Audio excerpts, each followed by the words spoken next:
30대 직장인 김모 씨는 어느 날 갑자기 회의실에서 숨을 쉴 수가 없었습니다. 심장이 터질 것 같고 식은땀이 흐르고 지금 당장 죽을 것 같은 공포가 몰려왔는데 응급실에 실려가 검사를 받아보니 심장에는 아무 이상이 없었거든요. 의사는 담담하게 말했습니다. 공황장애입니다. 요즘 많이 오세요? 김 씨의 하루는 이랬어요. 새벽 6시에 일어나 뉴스를 확인하고 출근길에 팟캐스트를 듣고 하루 12시간을 일하면서 틈틈이 메신저와 이메일을 확인하고 퇴근 후에는 넷플릭스를 보다가 새벽 1시에 잠들었죠. 주말에는 밀린 약속을 소화하느라 월요일보다 더 피곤했습니다. 이건 김 씨만의 이야기가 아니에요. 대한민국 성인 4명 중 1명이 일생에 한 번은 정신건강 문제를 경험하고 불안장애 환자는 지난 10년간 2배 가까이 늘었거든요. 우리는 지금 조용한 전염병의 한가운데 서 있습니다. 오늘은 왜 삶을 단순화해야만 살아남을 수 있는지 그 구체적인 방법과 함께 이야기해 보겠습니다. 2019년 세계보건기구는 처음으로 번아웃을 국제질병 분류에 포함시켰는데 이건 단순히 피곤한 상태가 아니라 만성적인 직장 스트레스가 제대로 관리되지 않아 발생하는 증후군으로 정의됩니다. 에너지가 고갈되고 일에서 정신적으로 멀어지며 직업적 효능감이 떨어지는 3가지 특징을 보이는데 문제는 이게 더 이상 특정 직종의 문제가 아니라는 거예요. 교사, 의료진, 회사원, 업자, 심지어 학생들까지 번아웃을 호소하고 있고 전문가들은 이를 현대 사회의 구조적 문제로 보고 있습니다. 영국의 한 연구에 따르면 현대인이 하루에 접하는 정보량은 15세기 사람이 평생 접하는 양과 맞먹는다고 하는데 우리 뇌는 수만 년 전 수렵 채집 시대와 거의 같은 구조를 가지고 있거든요. 이 엄청난 불균형이 만들어내는 결과가 바로 만성 피로, 불안, 우울, 그리고 원인모를 공허함입니다. 좋은 부모라면 본능적으로 아는 것이 있어요. 아기의 하루가 일정 수준 이상으로 자극적이면 안 된다는 사실이죠. 친척들이 방문하고 선물이 쏟아지고 재밌는 표정을 지어주는 시간이 지나며 케이크와 포옹과 환한 조명과 노래가 끝나면 아기는 어느 순간 웃음을 멈추고 갑자기 울기 시작합니다. 경험 많은 부모는 이때 뭔가 잘못된 게 아니라는 걸 알아요. 낮잠이 필요한 시간이 된 것뿐이거든요. 아기의 작은 뇌가 쏟아진 자극들을 소화하고 정리할 시간이 필요한 겁니다. 커튼을 치고 침대에 눕히면 아기는 곧 잠들고 1시간 후면 다시 평화로운 세상이 돌아오죠. 모든 부모가 이 원리를 알고 있고 아무도 이상하게 생각하지 않습니다. 그런데 이상하게도 우리는 자기 자신에게는 이런 기본적인 배려조차 하지 않아요. 일주일 계획을 세울 때 우리가 하는 일을 한번 보세요.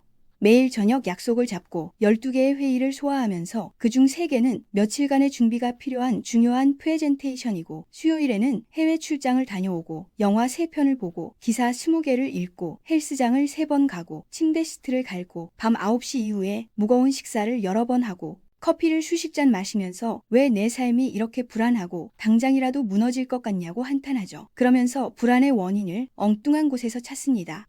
직장이 문제인 것 같고 배우자가 문제인 것 같고 한국 사회가 문제인 것 같고 내 성격이 문제인 것 같다고 생각하는데 정작 가장 근본적인 원인은 보지 못하는 거예요. 우리가 인정하지 않는 불편한 진실이 있습니다. 성인이 된 우리도 여전히 그 아기와 본질적으로 다르지 않다는 사실이에요. 우리 뇌의 정보 처리 용량에는 명확한 한계가 있고 감정을 소화하는 데는 시간이 필요하며 과부하가 걸리면 시스템이 다운되는 건 기계든 인간이든 마찬가지거든요. 불안이라는 감정은 이상 현상이 아닙니다. 끊임없이 과부하에 시달리는 우리 정신이 보내는 논리적이고 절박한 경고음이에요. 문제는 우리가 이 경고음을 무시하거나 더 심하게는 경고음을 끄려고 더 많은 자극을 찾는다는 겁니다. 술을 마시거나 SNS를 스크롤하거나 새로운 넷플릭스 시리즈를 정주행하면서 말이죠. 서울의 한 대학병원 정신건강의학과 교수는 최근 인터뷰에서 충격적인 이야기를 했어요. 10년 전만 해도 공황장애로 오는 환자 대부분이 40대에서 50대 중년층이었는데 지금은 20대가 가장 많다는 겁니다. 더 놀라운 건 그들 대부분이 특별히 큰 트라우마나 스트레스 사건 없이도 증상이 발생한다는 거예요. 그냥 일상이 이미 충분히 과부하 상태인 거죠. 교수는 이렇게 설명했습니다. 스마트폰이 보급된 이후 우리 뇌는 단 한순간도 쉬지 못하게 됐어요. 예전에는 버스를 기다리는 시간, 엘리베이터를 타는 시간, 잠들기 전 침대에 누워있는 시간이 뇌가 정보를 정리하는 시간이었는데 지금은 그 모든 순간에 스마트폰을 봅니다. 뇌가 과부하로 고장나는 건 당연한 결과예요. 삶을 단순화한다는 건 무엇을 의미할까요? 사람과 약속의 수를 의도적으로 줄이는 것부터 시작해야 합니다. 이론적으로는 많은 사람을 알고 많은 일을 할 수 있다는 게 특권처럼 보이죠. 인맥이 넓을수록 경험이 다양할수록 성공에 가깝다고 우리는 배워왔으니까요. 하지만 심리학적 관점에서 보면 이건 엄청나게 소모적인 일이고 장기적으로는 위험하기까지 합니다. 19세기 철학자 니체는 이렇게 말했어요. 하루 중 3분의 1을 자기 자신을 위해 쓰지 못하는 사람은 노예다. 그가 정치인이든 사업가든 공무원이든 학자든 상관없이 표현이 과격하게 느껴질 수 있지만 핵심은 오늘날에도 완벽하게 유효합니다. 자기 시간이 없는 삶은 아무리 화려해 보여도 본질적으로 착취당하는 삶이거든요. 우리가 인정해야 할 것이 있어요. 물리적으로 가능한 일의 양과 심리적으로 지속 가능한 일의 양은 완전히 다르다는 사실입니다. 하루에 두세 개 도시를 이동하면서 회사를 운영하고 집안일까지 동시에 처리하는 게 물리적으로 가능할 수 있어요. 실제로 그렇게 하는 사람들도 있죠. 하지만 그런 루틴을 몇 년간 유지한 사람들이 어떻게 되는지 보세요. 성공한 기업가들의 번아웃 고백, CEO들의 우울증 투병기, 젊은 나이에 쓰러지는 전문직 종사자들의 뉴스가 끊이지 않습니다. 이건 그들이 약해서가 아니에요. 인간이라는 존재의 근본적인 한계를 무시했기 때문입니다. 수면에 대해서도 진지하게 이야기해야 합니다. 최소 7시간, 가능하면 8시간의 수면은 선택이 아니라 생존의 문제거든요. 수면 연구의 세계적 권위자인 매튜 워커 교수는 이렇게 말했어요. 6시간 이하로 자면서 정상적으로 기능할 수 있다고 생각하는 사람은 자신을 속이고 있는 겁니다. 수면 부족 상태에서는 본인이 얼마나 기능이 저하됐는지조차 인지하지 못하거든요. 실제로 24시간 깨어있는 것은 혈중 알코올 농도 0.1%, 즉 만취 상태와 비슷한 인지 기능 저하를 가져온다는 연구 결과도 있습니다. 우리는 만취 상태로 중요한 결정을 내리거나 운전을 하면 안 된다는 건 알면서 수면 부족 상태로 같은 일을 하는 건 괜찮다고 생각하죠. 잠이 부족하면 일어나는 일들을 나열해 볼게요. 감정 조절 능력이 현저히 떨어지고 작은 일에도 예민하게 반응하며 부정적인 기억과 생각에 더 쉽게 빠져들고 식욕 조절 호르몬이 교란되어 단 음식과 고칼로리 음식을 찾게 되고 면역력이 떨어져 감기에 자주 걸리며 집중력과 창의력이 급격히 저하됩니다. 그런데 가장 무서운 건 이 모든 증상이 나타나도 본인은 요즘 컨디션이 안 좋다고만 생각한다는 거예요. 수면 부족이 원인이라는 걸 인지하지 못하기 때문에 엉뚱한 해결책을 찾아 헤매게 됩니다. 관계가 문제인 것 같아서 이혼을 고민하고 직장이 문제인 것 같아서 퇴사를 생각하고 한국이 문제인 것 같아서 이민을 알아보는데 정작 필요한 건 그냥 잠을 더 자는 것일 수 있어요. 미디어 소비는 현대인의 정신건강을 위협하는 가장 과소평가된 요인입니다. 스마트폰을 확인할 때마다 우리가 흡수하는 것들이 정신에 어떤 영향을 미치는지 대부분의 사람들은 심각하게 생각하지 않아요. 역사적으로 보면 뉴스가 너무 많다는 개념 자체가 존재하지 않았거든요. 정치적 소식이나 해외 뉴스는 희귀하고 가치 있으며 비싼 정보였습니다. 왕의 밀사가 전하는 소식, 무역상이 가져오는 외국 이야기, 관보에 실리는 공식 발표 정도가 일반인이 접할 수 있는 뉴스의 전부였죠. 하지만 20세기 중반 라디오와 텔레비전이 보급되면서 뉴스가 상품화됐고 21세기 스마트폰의 등장으로 완전히 다른 세상이 됐습니다.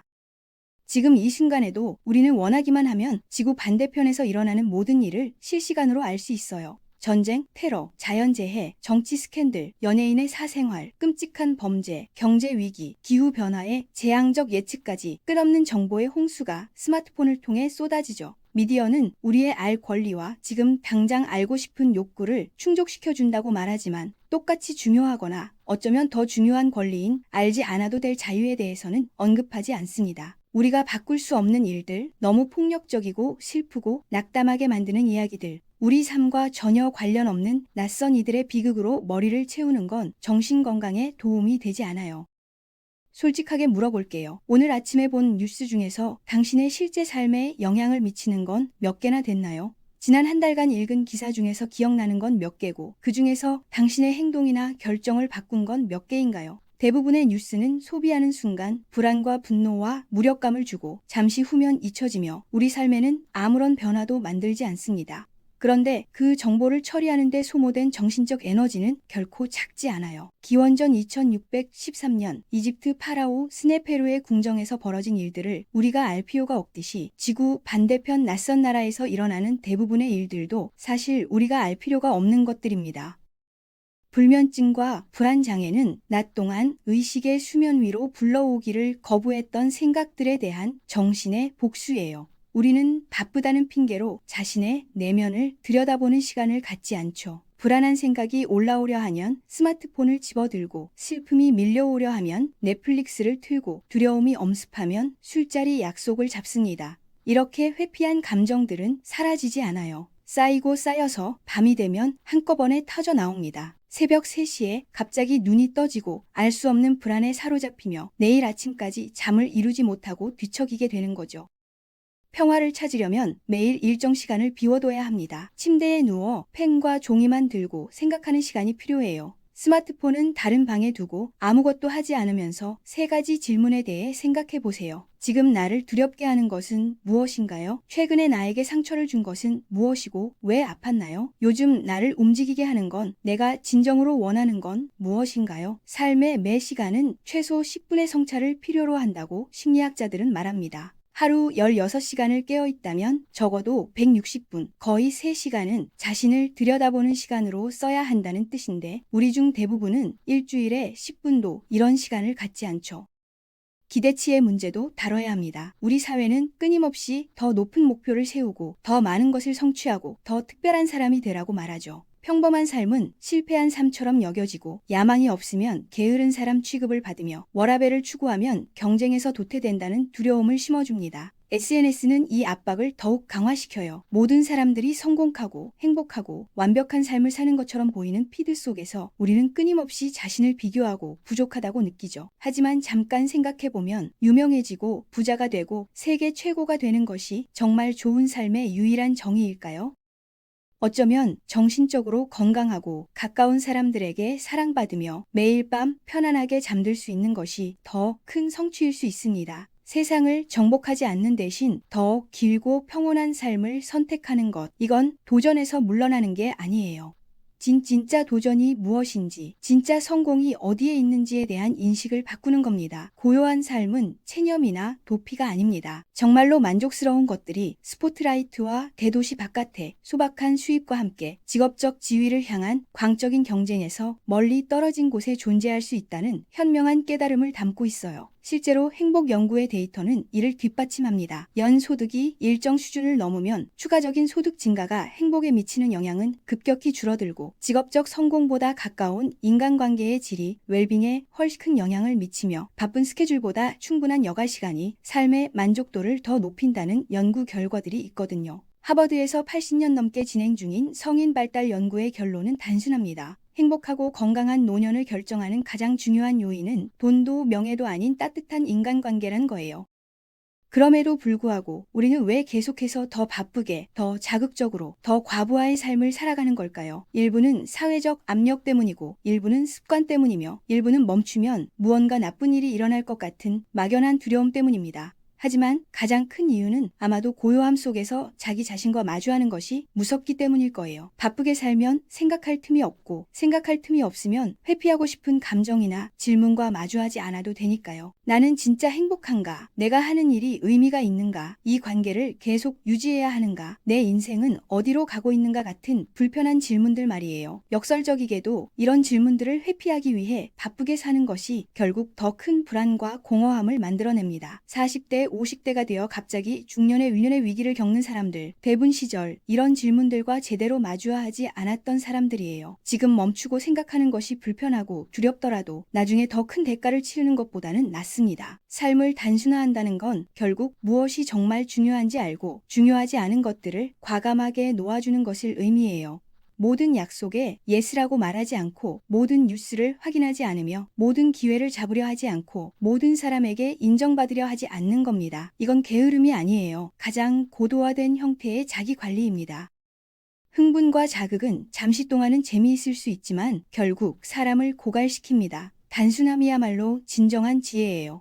어쩌면 우리 모두에게 필요한 건 더 많은 성취도, 더 넓은 인맥도, 더 빠른 정보도 아닐 겁니다. 그냥 조용한 방에서 충분한 잠을 자고 아무것도 하지 않는 시간을 갖고 가까운 사람들과 깊은 대화를 나누는 것, 그것으로 충분할 수 있어요. 결국 아기였을 때 우리에게 필요했던 것과 크게 다르지 않습니다. 적당한 자극, 충분한 휴식, 그리고 우리를 돌봐주는 따뜻한 존재들 말이에요. 우리는 어른이 됐다고 해서 이런 기본적인 필요가 사라진 게 아니거든요. 다만 그걸 잊어버렸을 뿐입니다. 어쩌면 우리에게는 정말로 훨씬 더 많은 낮잠이 필요할 겁니다.